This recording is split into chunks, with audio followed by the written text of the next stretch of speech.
Φύγει λίγο να φύγει λίγο να βγάλει το μόχα. Πιάσε με το χέρι, γυρίζει βίντεο, έτσι. Γυρίζει βίντεο. Ό,τι βγάλει, γυρίζει. Φύγει λίγο. Πόσο κάνει, 7,5 μέτρα.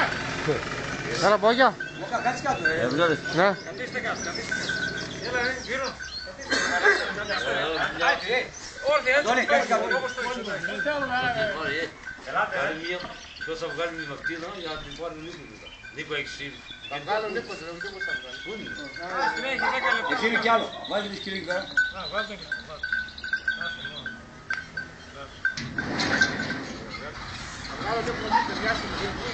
Έτοιμοι. Σας παίρνει όλους. κάνει αυτό το βίντεο να δεν έχει. Έλα, πιάστε θέση. Άιντε, μετά δεν έχει. Κάνει τη φωτογραφία που στρέφει μαλάκα. Έλα, ρε, πάρτος, ρε. Για να δεις που τρέχεις μέσα. Δεν πειράζει. Έλα λίγο πατά. Κάτσε. Κάτσε.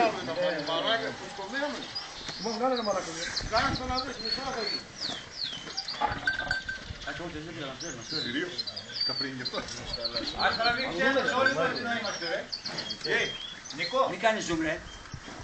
Νίκο. Δώσε σένα και Τραβάει βίντεο εκεί πέρα. δεν πειράζει, μετά θα φάτσα μόνος λίγο. Και τραβάει. Σιγά μου εγώ δεν το βάζει μόνο στη φάτσα. Τάκο παίρνεις. Ή παίρνεις τα ή τα γουρούνια μόνο. Ой, парти бучка σου. Σηκάμε πατιά. Πού είσαι Τζίμο? Αγόρι. Έχεις έχω κι άλλο. Λίγο ακόμα είναι. Εντάξει. Τον ευθύμη του λέγω πάτσα κάτω την κουφάλα. Πού είναι? Σε έχω την καλύτερη φωτογραφία. Αντώνη! Τι έντονε! Αυτός θα βάξει τώρα πιο μεγάλο φινόταν. Αλλά αυτό του πάρεις εγώ πιο μεγάλο φινόταν. Αν έχει κάτι σπουδό του βγάλουν μια φωτογραφία.